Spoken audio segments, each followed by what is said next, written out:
Hello, and welcome to another episode of eBay Scavengers. This is episode 65. What is happening in your store this week? I'm Mikey, and with me this week is my partner, Wendy. Hi. And this is Veterans Day weekend, and we just had a kind of fun day of sales, like a nice little boost in what had been a pretty much dead week for us. Do you think it's because it's Vets Day? I think it's because it's a 3-day weekend where we tend to do a little better around Sunday on the 3-day weekends. It was also my birthday. Yeah, maybe that was why. I don't think that was why, but I do want to just point out that in scavenging terrain, my birthday gifts, which I received from my friends who live a scavenger lifestyle, were made out of a lot of garbage. Yeah. So my buddy gave me a book on juicing that he found on the free box in front of the bookstore. It's a pretty interesting book. I have sold many books off the free box on eBay in front of that store. Anyway, and then another friend had woven me a small rug out of clothing that she got at a clothing swap that I threw a few months ago. So more scavenging. And actually, she could sell those rugs on eBay if she wanted to. I just wanted to point that out. So, again, I feel like we had kind of a tough week here. You and I had a couple of returns. We had a pretty slow amount of sales, which is really frustrating to do returns when you're not selling a whole lot. We got a neutral feedback. We got a lot of little stuff to catch up on here. Yeah, and I think part of the reason that we're struggling is we, for months, were traveling, and now that's ended. But one of the problems with all the travel was we just weren't listing a lot of new stuff. And then the other problem is our store is now how old? Year and a half? Yeah, year and a half. So we have like a lot of stuff listed, but I think about a third of it is like real garbage, like really needs to go. Right. Or there's problems in how they were listed because we were starting out and we didn't know better. So I think we have things in there that are confusing and the shipping's wrong and like the ads need to be rewritten. So we're just like on a bum week where we're like, should we just throw it all out and start over? I'm starting to really think heavily about strategizing to go to estate sales in bigger cities. I don't want to buy low-end stuff anymore. I want to get out of the $30 to $40 game. So let's take this one step at a time. So our store has over 1,000 items. A lot of those items have been up for over a year now. And we realize we have to increase our sell-through. We don't want to be hanging on this inventory. We're tired of looking at this stuff. So this week we started slashing prices on our top 100 expensive items. So all these items are pretty much $45 or higher. And we got coats, a lot of shoes. Yeah, just anything belts. That was worth over $45, we started slashing prices. And we're going to continue to slash them until we just get rid of our higher-end inventory. Then I don't think it'll feel so bad if we have to start just giving away our low-end inventory. Yeah, I kind of want to like hit the reset button and clear out, let some stuff go, and then just get a lot more choosy. Now, we're saying all this on top of the fact that we actually had like a $500 week, which is okay. But I just want to do a lot better. I want to up the ante.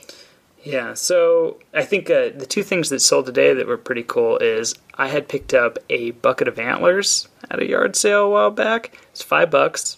Bucket full of like mixed deer antlers. Where we live, you can find antlers just by hiking around outside. So these are they're abundant. Yeah, sheds. And we sold those today for $75 plus shipping. So that was pretty good. It was okay. And then we also had a radio that we've been sitting on for quite a while, that at least 6 months, that we had picked up for $10, and that sold for $120 today. Nice. So we knew that was special. Yeah, and we had priced both those items higher originally, so those were a result of slashing some prices. I want to go into one of our weird returns this week that really sucked, and that is the hot plate. Yeah, this was just an annoying buyer, actually. Yeah, we've really had difficulties with this buyer. We were very responsive initially, but then they kept kind of coming back to us with not enough information for us to really help them. Really not any evidence about their claim, and what ended up happening is we got neutral feedback out of that deal. Didn't turn into a return, but it was just kind of a crappy situation. It would have been nice if we could have just refunded the buyer from the moment there was any issue. I begged him to send it back for a refund. I was like, you should just send it back. Yeah. Because he was like, you sent me this, but it's model that, and the plug is model this, and blah, blah. It was like really, really confusing.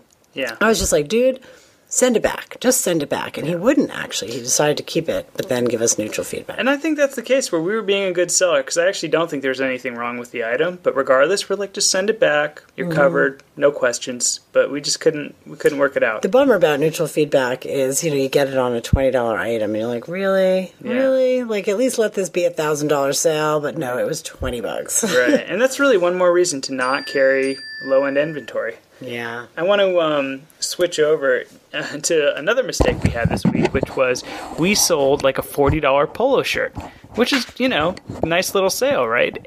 Problem was we couldn't find the shirt. So we're digging around, and we realized, you know what, we probably threw this away during our great flood this summer, where our swamp cooler just leaked all over, and we had some damaged merchandise we had to toss. So I went to go cancel the transaction, and the buyer said no.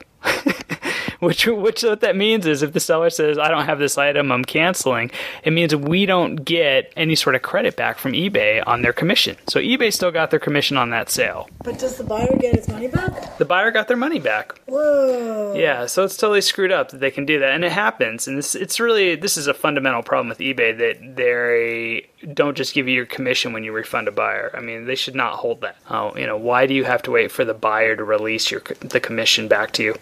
So a $40 shirt, that's a $4 commission at least that went back to eBay that we're just out of pocket on, plus, the listing fees and such.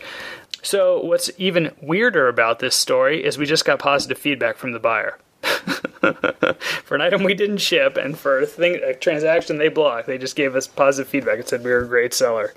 So I don't know what that means. Maybe in the DSR they put little star ratings that really sucked for us, or who knows. Weird. Is this right? like the Bummer podcast? Yeah, well, it's just weird, right? Another thing that happened this week, and this is the opposite, so this is a little more cheery.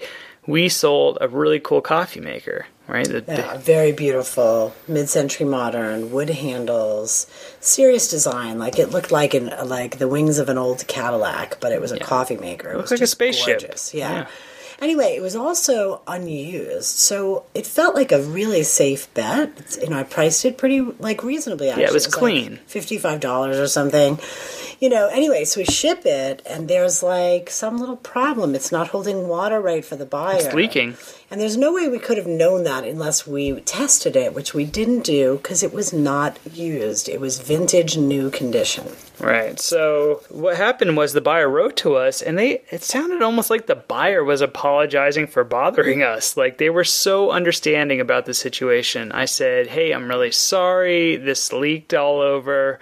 I'm happy to work out a refund or credit you some money back if you want to try to repair it. The buyer pretty much said, I'll go get a gasket and a screw and try to fix this, and I won't bother you anymore. They were really understanding. Now, that doesn't mean this is the last we've heard from them, but it's so nice to have a situation where the buyer's like, look, I appreciate this item. I see how cool it is. You gave me a good price. I'm going to work out this 10-cent issue on my own. That's great. I mean, that kind of took the bummer hook off the week. And I think it helped a lot that initially we said, we'll work this out with you. If it's a credit or a refund, we're gonna make this right. But it is that thing though, when you're buying vintage goods, you look at them and you make an assessment. This looks unused. There's no chance there's something wrong with it, and you really don't know. And I don't think I would advise people to start testing everything. It's time intensive. You don't even know if you'll sell it.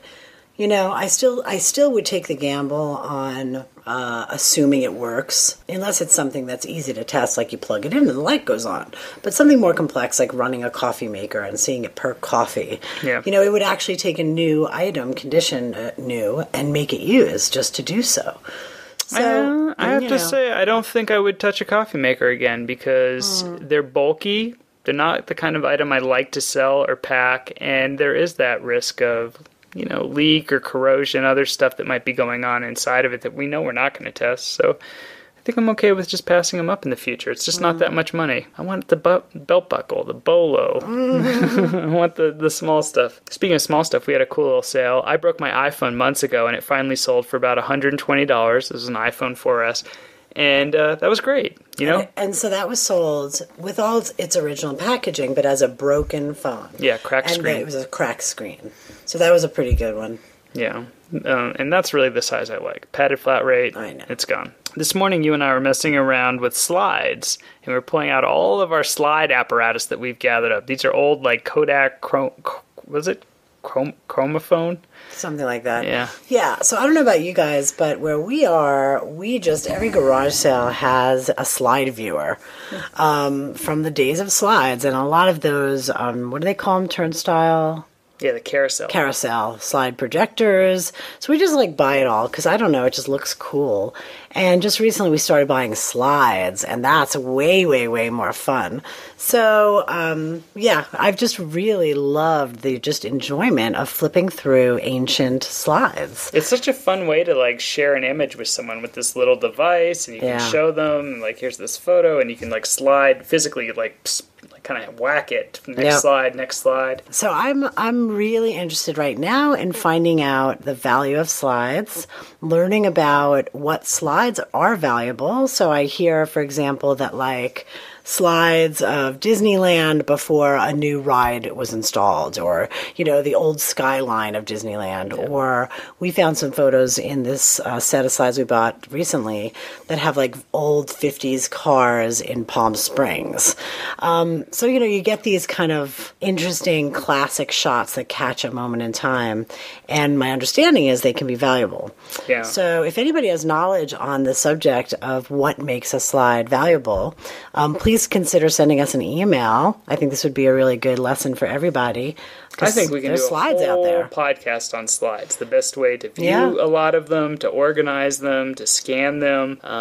One thing I noticed when I was looking up slides on Terapeak was that like a slide like pictures of people hiking at Mount St. Helens. Right. Pre-1981 when it blew up. Like just 8 of those slides sold for over $100. Crazy. Or pictures of like radioactive nuclear testing from the 50s and like little scientists in their lab coats, and like just a couple slides were worth hundreds of dollars. So there's some really interesting slides out there that go for a lot, but even some of the family vacation stuff is like impressive what they can go for. Hairdos, styles.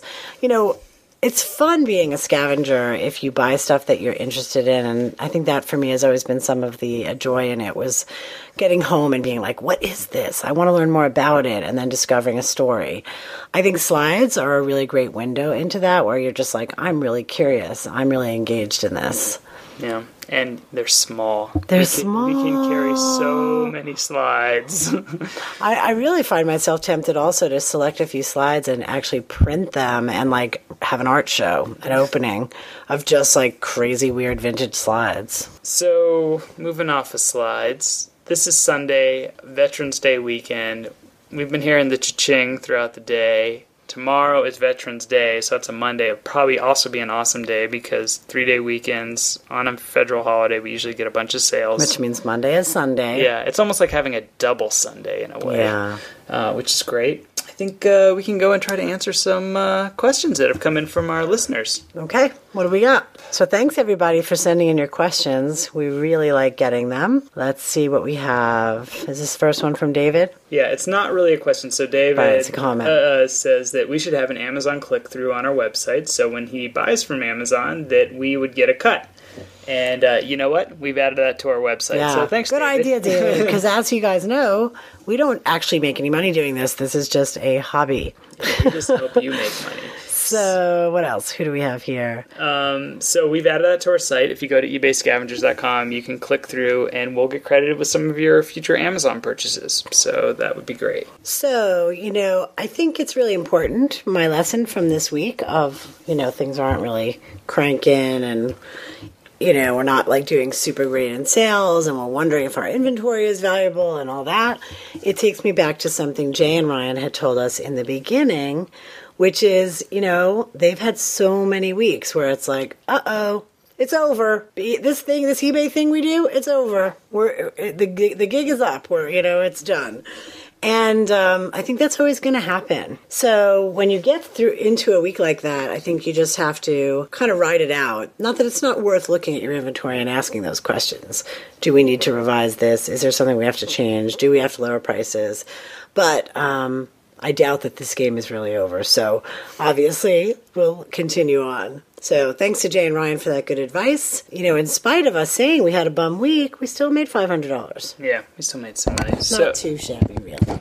So thank you for listening to eBay Scavengers. This is episode 65, What's Happening in Your Store This Week with Mikey and Wendy. And stay tuned for episode 66, where I interview David, and David tells us all about the eBay automotive industry. And he's got lots of interesting tips about his experience with selling vehicles on various online areas and what to look for. And it was really quite enlightening. All right. Thank you.